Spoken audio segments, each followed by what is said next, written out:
Selamat datang di channel Simar Imam. Sembari mendengarkan tinggalkan like dan komentarnya bosku. Jangan lupa pasang headset kalian.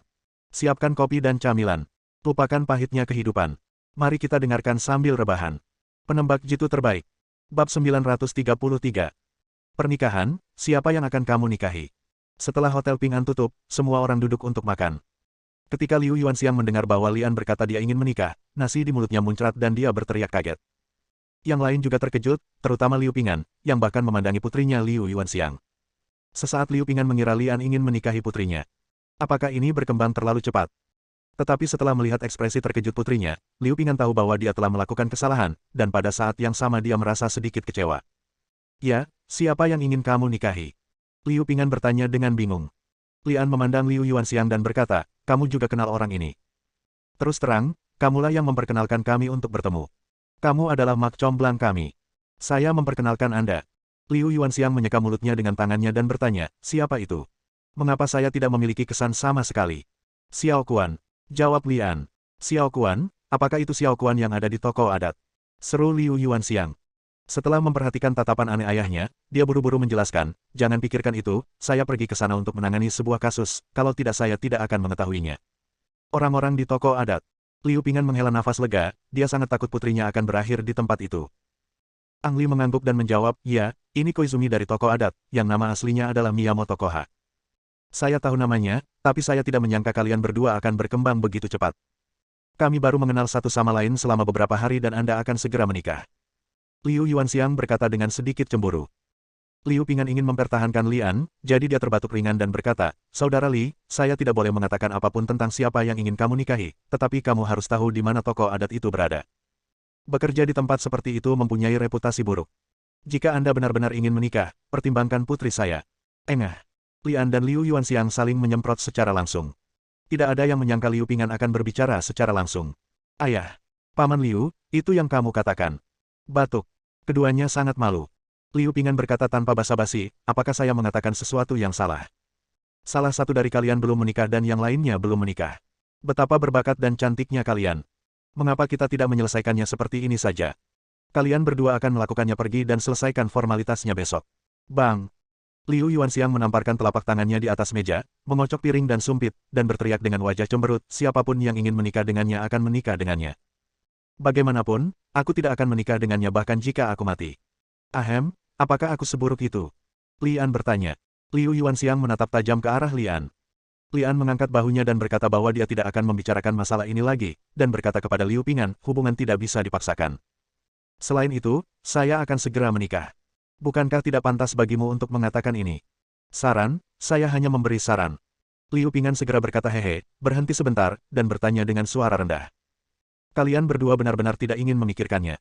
Lian dan Liu Yuanxiang melirik dingin pada saat yang sama. Liu Ping'an sangat ketakutan sehingga dia segera menutup mulutnya dan memberi isyarat agar keduanya berbicara. Lian berkata kepada Liu Yuanxiang, Anda adalah seorang polisi, jadi saya harus meminta Anda membantu beberapa formalitas. Liu Yuanxiang menjawab, tidak masalah. Anda tetap membantu saya, jadi saya harus membantu Anda. Ada satu hal lagi. Nah, apakah aku tidak akan menikah? Tidak pantas bagimu untuk tinggal di tempatku lagi. Lian berkata dengan malu-malu.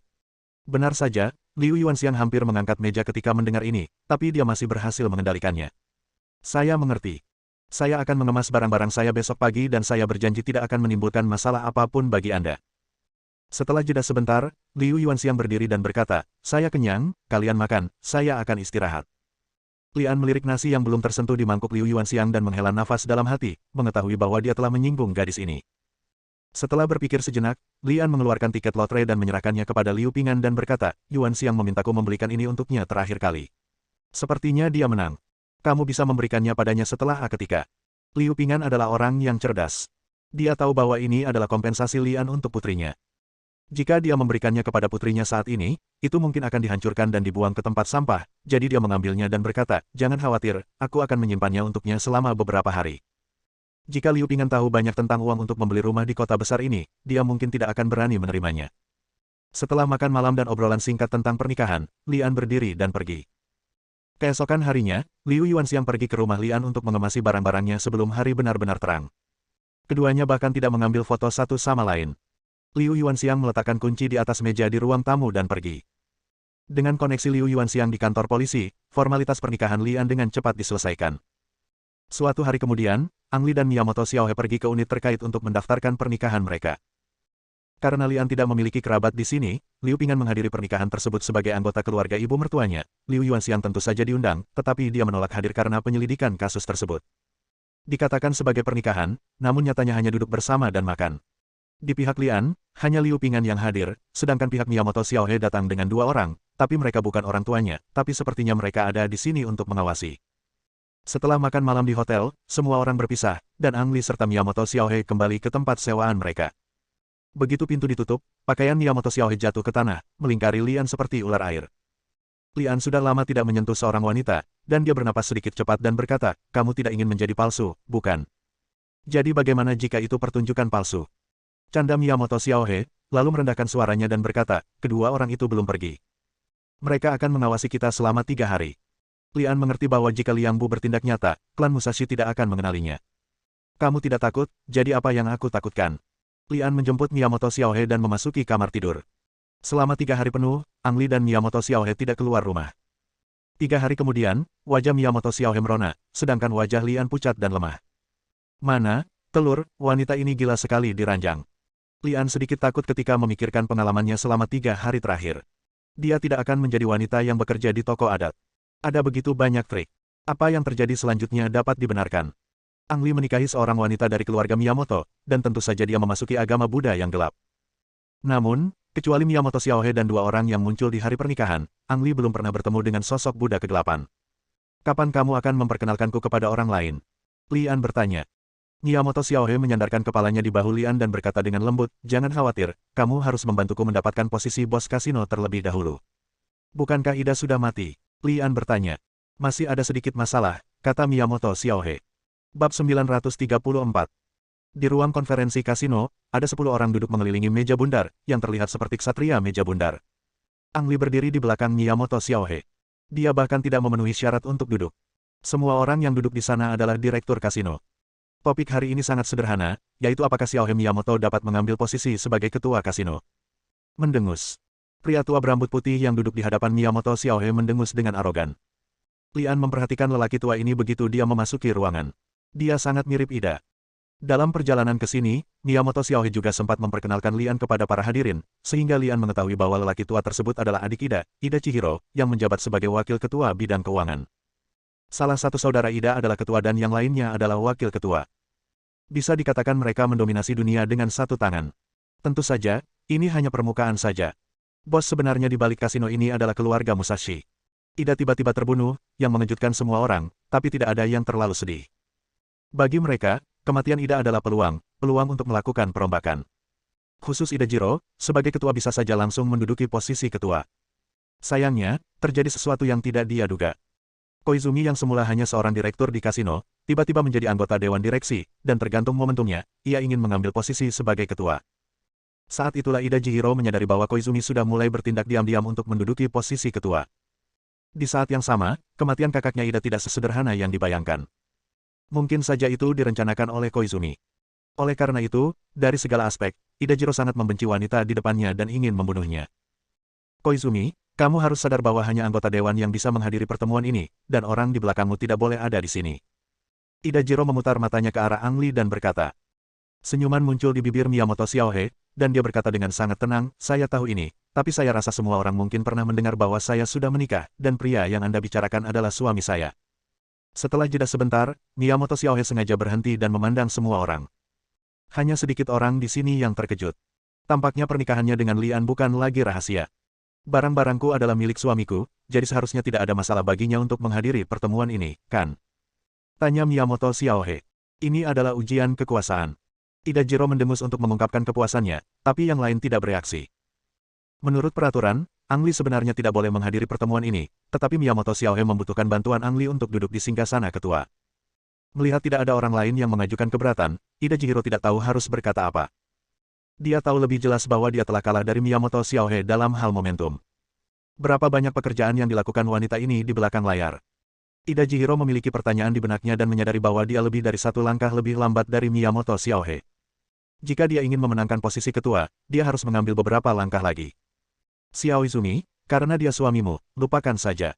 Kita tidak perlu membuang waktu untuk urusan sepele seperti itu. Terima kasih, kata Miyamoto Xiaohe sambil tersenyum, diam-diam senang karena dia lebih unggul dalam pertarungan pertama. Jiro Ida melirik yang lain dan berkata, adakah yang meragukan kematian mantan ketua itu terlalu tidak terduga? Thomas diselamatkan olehnya, mengapa dia harus dibunuh? Lebih penting lagi, apakah menurut Anda Thomas bisa membunuhnya? Dengan kekuatannya. Ida Chihiro, apa maksudmu? Gong Xiaohe bertanya, bagaimana mungkin dia tidak mendengar maksud mendasar dari kata-kata Ida Chihiro? Ida Jiro mengetukkan jarinya ke meja dan berkata sambil mencibir, maksud saya sangat sederhana. Mantan ketua dibunuh. Masalah ini harus diselidiki dengan jelas.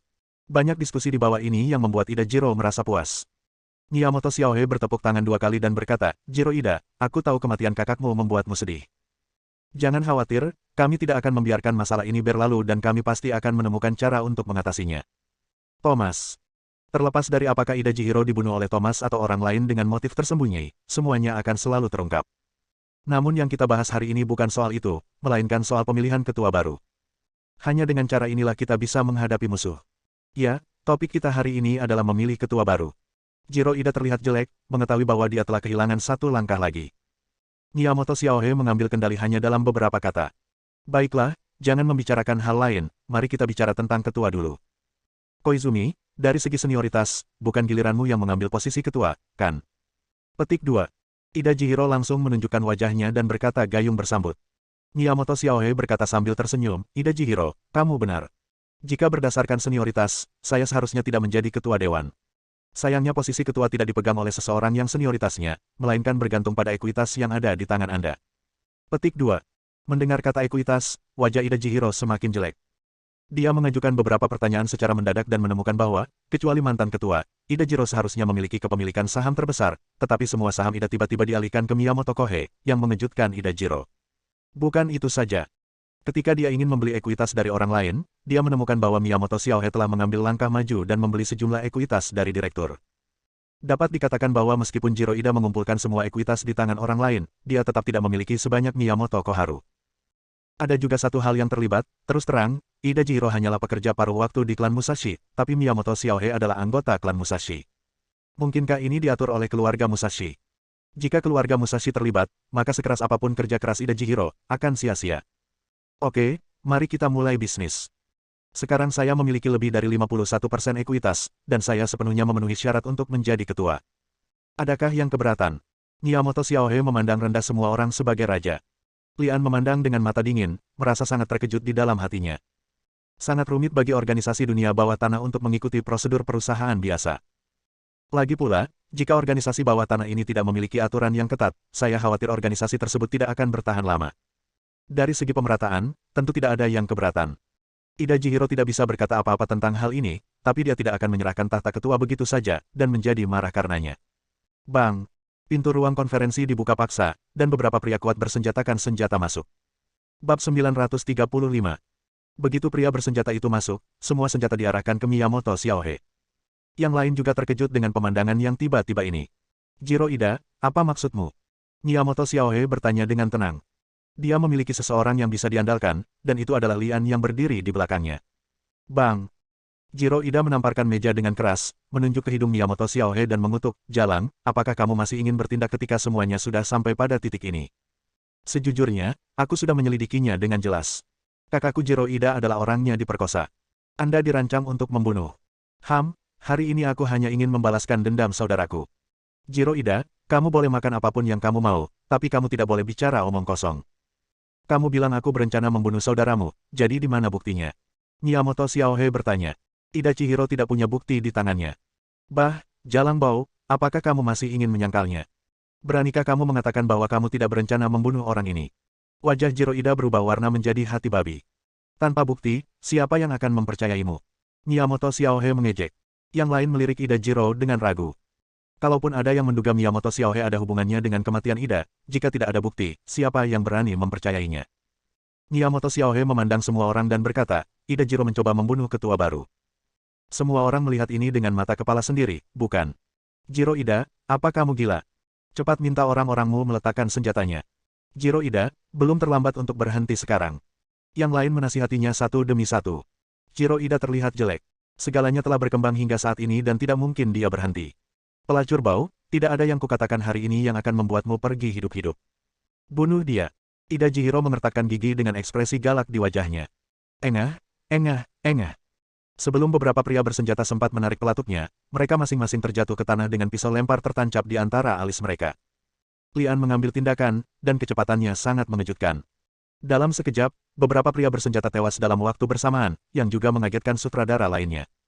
Baru sekarang mereka mengetahui tujuan kehadiran Ang Li di sini.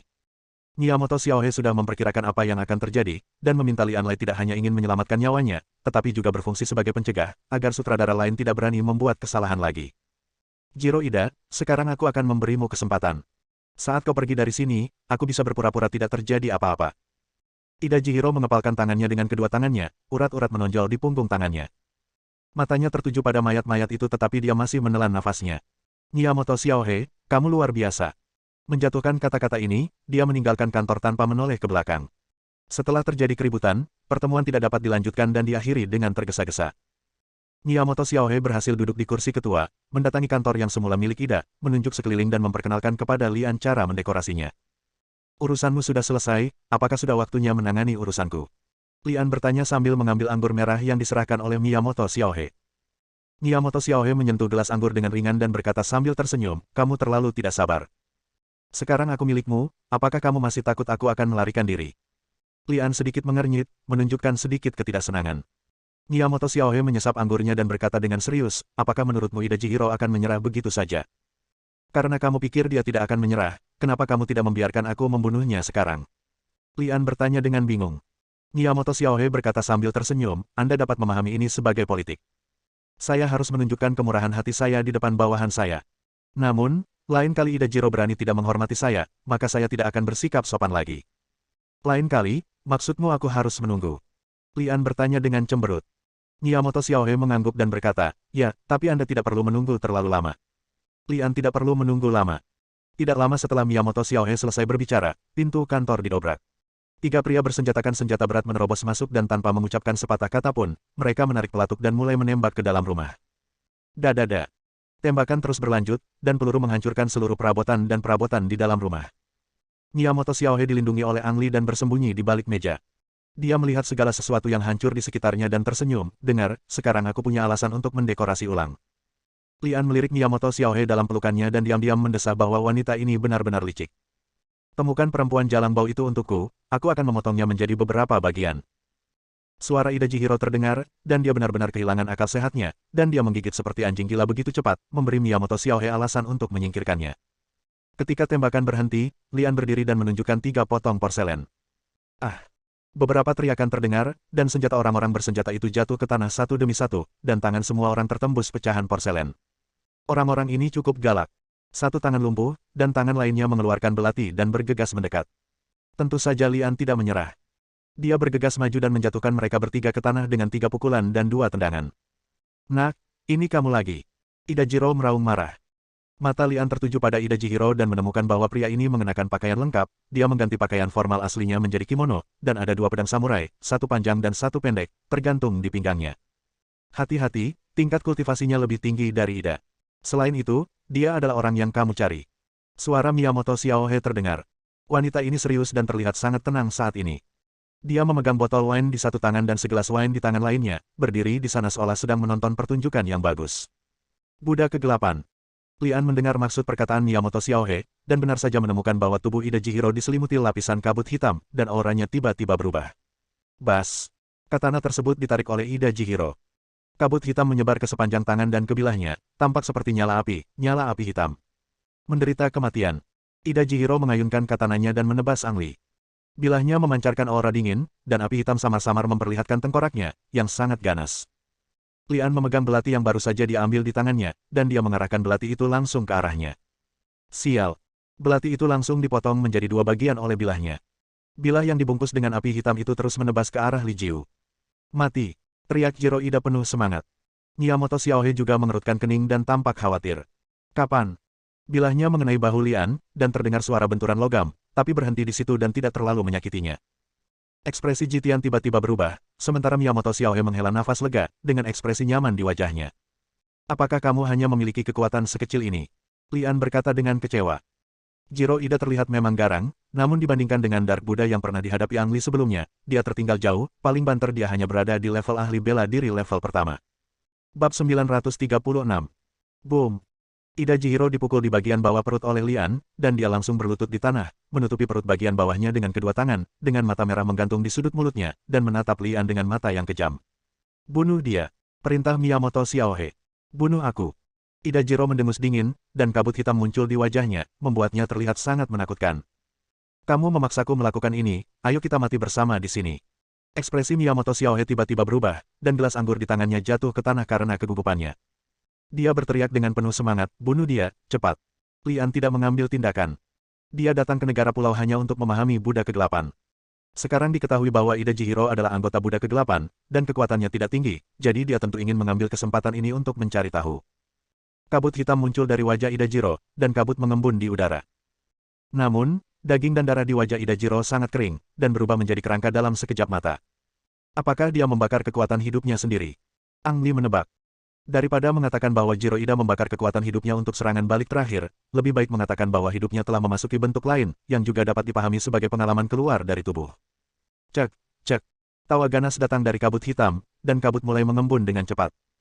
Aku memintamu untuk membunuhnya, apa yang kamu lakukan? Miyamoto Xiaohe bergegas mendekat dan berteriak pada Lian dengan ekspresi mengeluh. Bang! Kepala Ida Chihiro terbang seperti bola, dan tubuhnya roboh ke tanah. Pelacur bau, sudah terlambat bagimu untuk menyesalinya sekarang, aku akan membiarkanmu mati tanpa bagian tubuh apapun.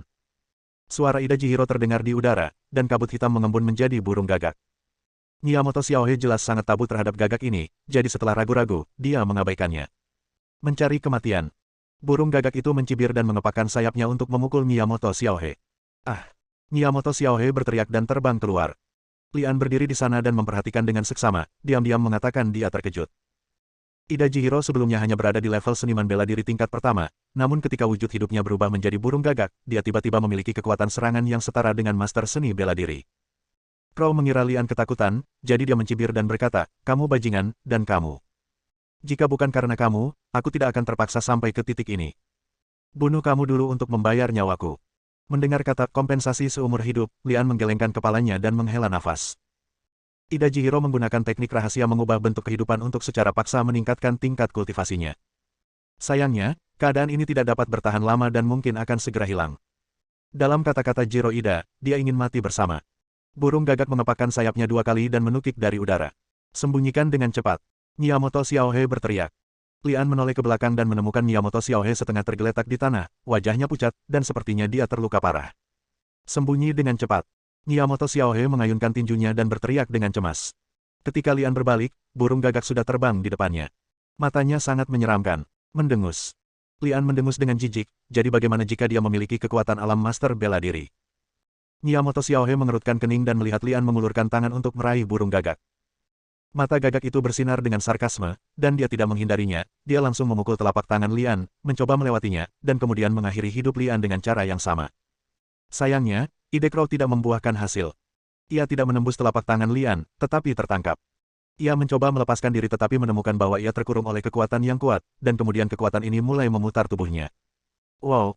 Burung gagak hanya sempat menjerit, lalu tubuhnya berubah menjadi bola kabut dan menghilang. Hah! Lian mengerutkan kening.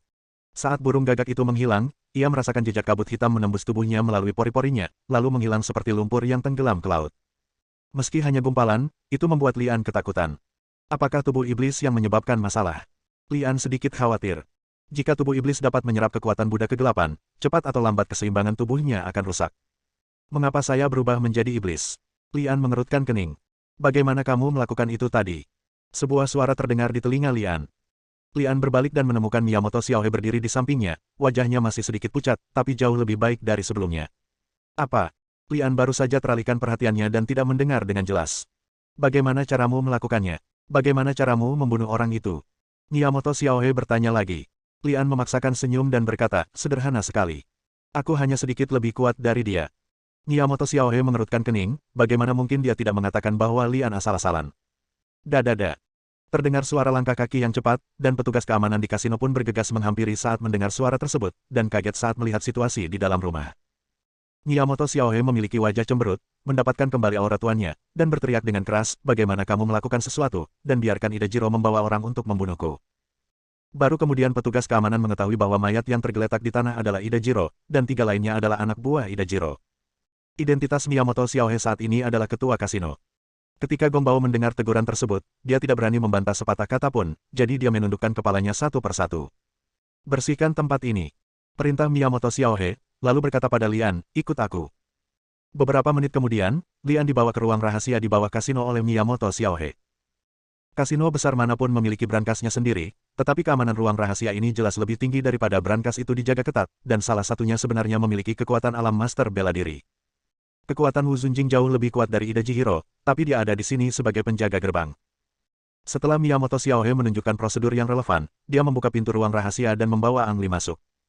Sekarang kamu mengerti kenapa aku tidak membawamu ke sini dari awal. Miyamoto Xiaohe bertanya. Lian mengangguk, dan kemudian dia menyadari bahwa bukan karena Miyamoto Xiaohe tidak mau membawanya ke sini sebelumnya, tetapi karena dia tidak memiliki kekuatan. Sekarang berbeda.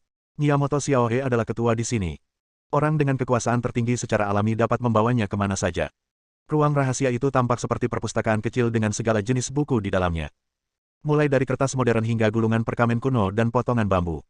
Sebagian kecil dari buku-buku ini berisi tentang metode penanaman rahasia, tetapi sebagian besar berisi pengenalan informasi tentang Buddha kegelapan. Semua yang kamu inginkan harus ada di sini. Lihat saja. Aku bisa meminta seseorang membawakanmu makanan. Setelah Miyamoto Xiaohe mengatakan ini, dia berbalik dan pergi. Bersambung.